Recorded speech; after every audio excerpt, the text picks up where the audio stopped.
Hello. On est le deuxième jour. Il est mardi. Non, mercredi. Mercredi je crois. En tout cas il est 8h. Là je viens de dormir. Là-haut là, chez des gens. Et j'ai bien fait dormir chez eux parce qu'ils m'ont dit que la route que j'avais prise, parce que je pensais que j'allais là-bas avec le GR. Du coup j'ai dormi chez eux. Et ils m'ont dit non, t'es trompé, faut tourner en bas. Donc là je redescends. Et je vais reprendre le GR. Donc je suis juste trompé d'une embouchure apparemment. Donc c'est cool. Et le mec m'a indiqué aussi comment on repère le GR avec des petites balises rouges et blanches apparemment. Donc ça c'est bien.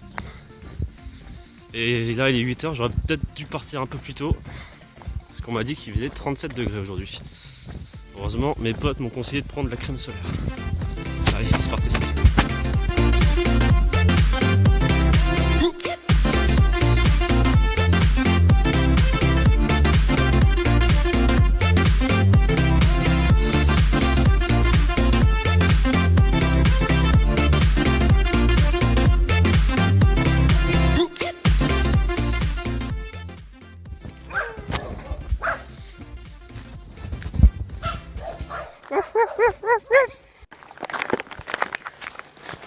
Alors moi ce que je fais depuis 2 jours, c'est que j'ai téléchargé j'ai fait en screenshot tous les plans du GR et avec mon GPS je me dirige, tu vois.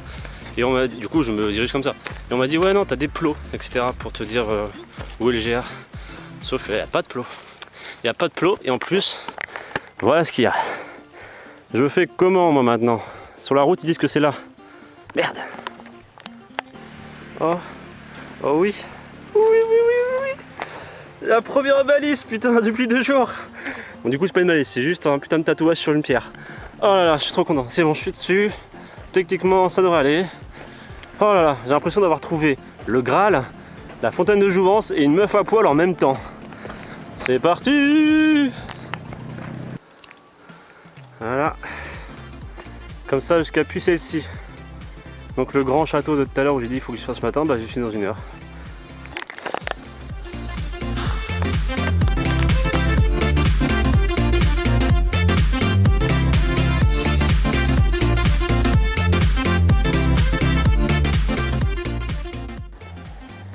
Alors là je viens de monter tout ça, je sais pas où je suis. Un nom sympa. Et je fais une petite pause là. Sympa pour boire. Pour boire. Une belle vue. Mon t-shirt a changé de couleur. Je suis dégueulasse, je pue. Je bulle de sueur. Regarde-moi ça.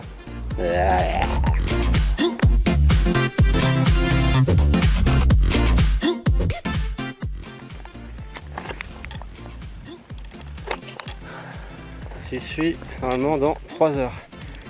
Et si j'ai vu sur la map, il y a un espèce de gros fleuve comme le Tarn, l'Aveyron je crois ça s'appelle, pour pouvoir me baigner.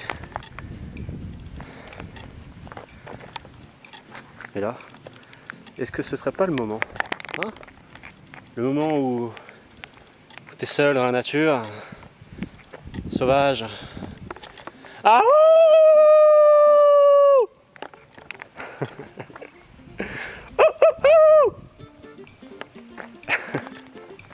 c'est énorme. Dans les films, t'as les héros, ils doivent traverser des rivières et tout, ils doivent se battre contre le courant. Bon là, je pense que ça va aller.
Et voilà, là il est 9h près, 9h10, 9h15.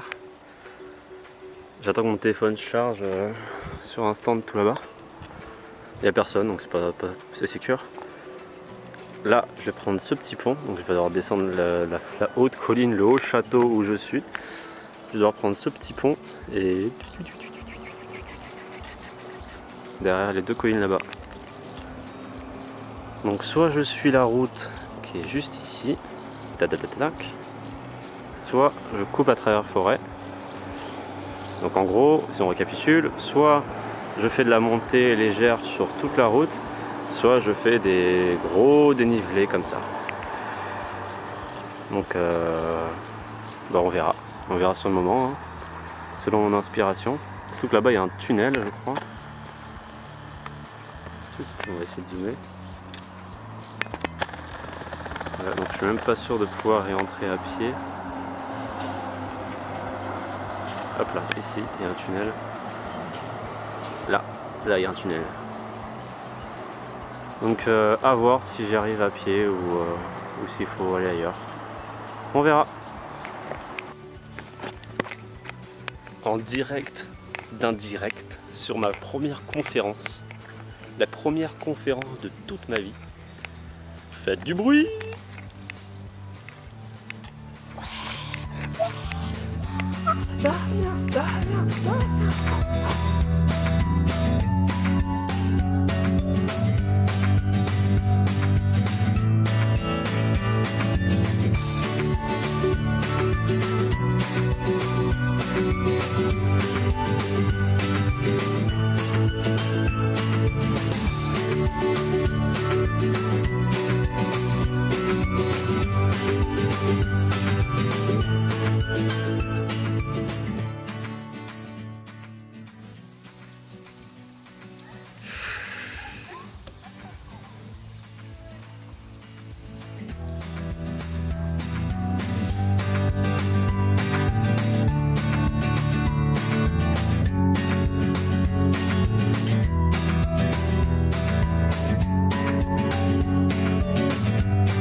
Salut, c'est Damien. 4e jour et dernier jour finalement de cette ascension. C'était super. C'était super, j'ai eu plein de moments de doute, plein de moments. C'était un vrai travail plus mental que physique. Malheureusement, je dois arrêter à cause du physique. Je me suis cassé la gueule dans une falaise et je me suis fêlé une côte et je me suis fait une élongation à la cheville gauche. Du coup, je peux plus continuer. Donc là, je suis à Saint-Cyr-la-Popie.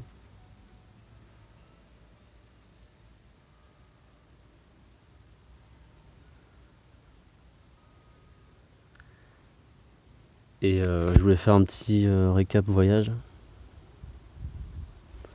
Je pars demain du coup pour Paris. Normalement, je suis à Paris demain soir.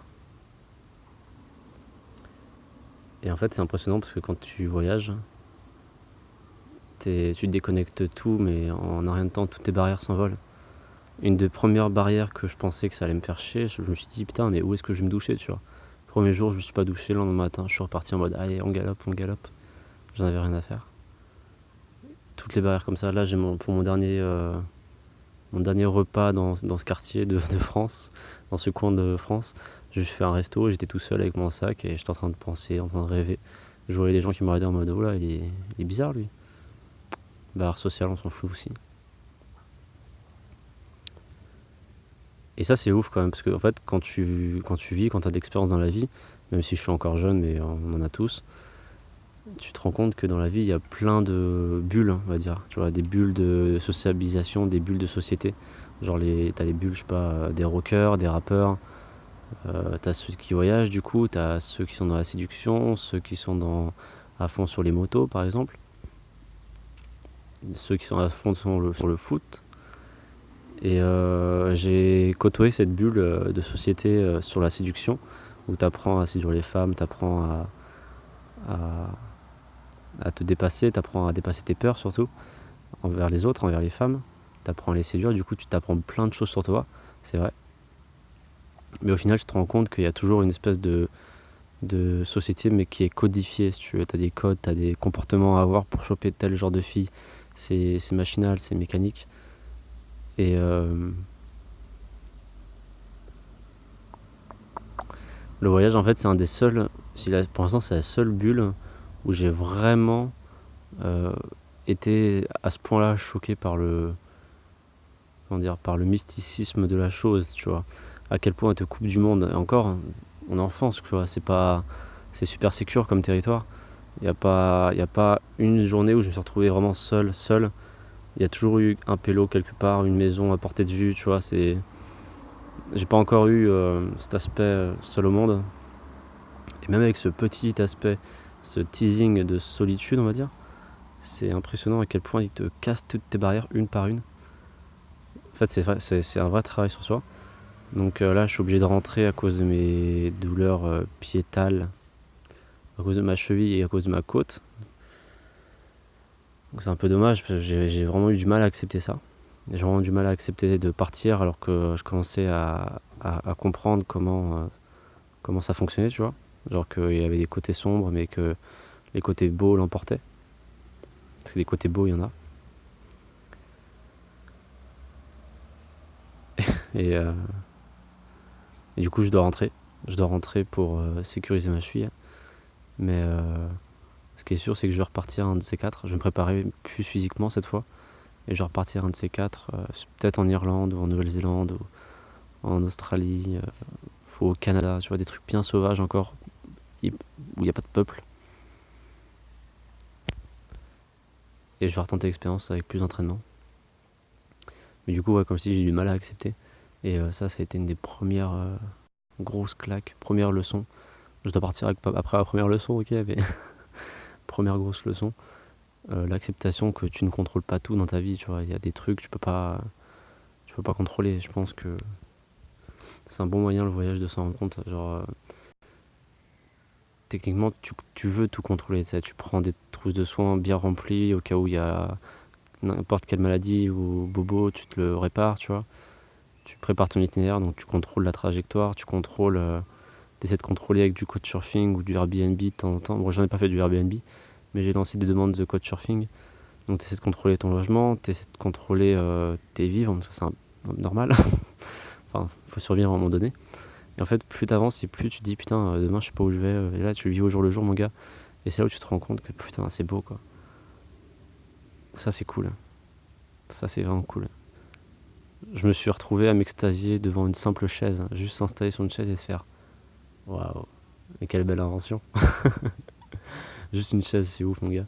Tout à l'heure, j'ai pris un dessert, j'ai pris juste une boule vanille. J'adore la glace à la vanille, mais c'était beau, c'était puissant. Je sais plus. Je voulais dire un truc. J'ai lu une phrase tout à l'heure. J'ai un petit livre de poche avec plein de citations dedans. C'est un livre rempli que de citations. C'est un livre de citations. J'ouvre au pif et je tombe sur une phrase qui dit en gros, et la citation, elle dit: la vie est une œuvre d'art. Elle est jonchée de victoires et heureusement aussi de défaites, parce que dans l'action de la défaite, on aura tenté. Tu vois. Et cette phrase, c'est magnifique parce que ça tombe pile au moment où j'ai complètement accepté le fait que j'y arrive pas actuellement et que je vais retenter plus tard. Et du coup, ça me conforte dans l'idée que j'ai fait mon maximum et c'est reposant en fait. Tu retrouves la paix intérieure parce que tu dis, ok, tu lâches prise tout simplement. Tu lâches prise. Et ouais, tout à l'heure, j'étais comme ça dans le resto, j'étais peinard. Les gens me parlaient, j'étais super bienveillant, super calme avec eux, toujours dans la paix. C'est magnifique. Au bout de 5 jours et en non-isolement en plus, imaginons ce que ça fait de se retrouver seul,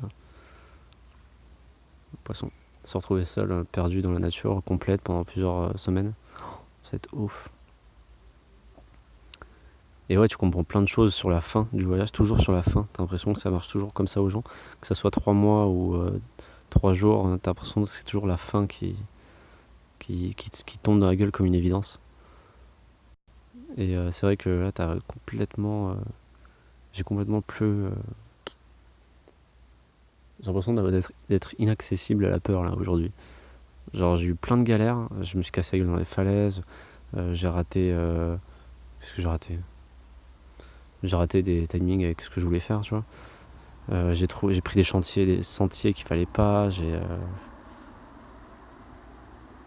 me suis retrouvé à court d'eau en plein milieu d'une colline en haut du soleil, j'ai l'impression que le soleil était à 20 mètres de moi.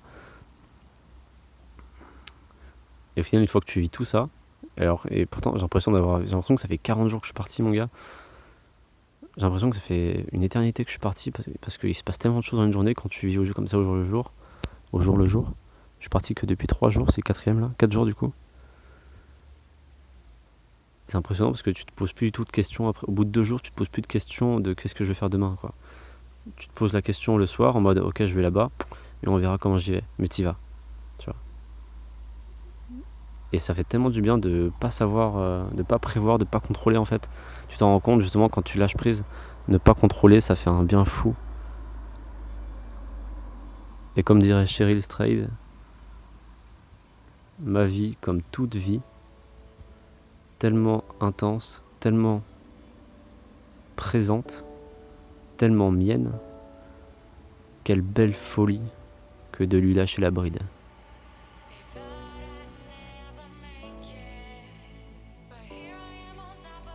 Il est 5h50, le soleil va se lever là-bas. Je vais peut-être assister au lever de soleil en pleine marche.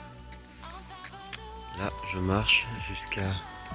Faut que je traverse le pont, faut que j'aille à Tour de Fort qui est juste là en face là-bas. Normalement, j'y suis dans 10 minutes.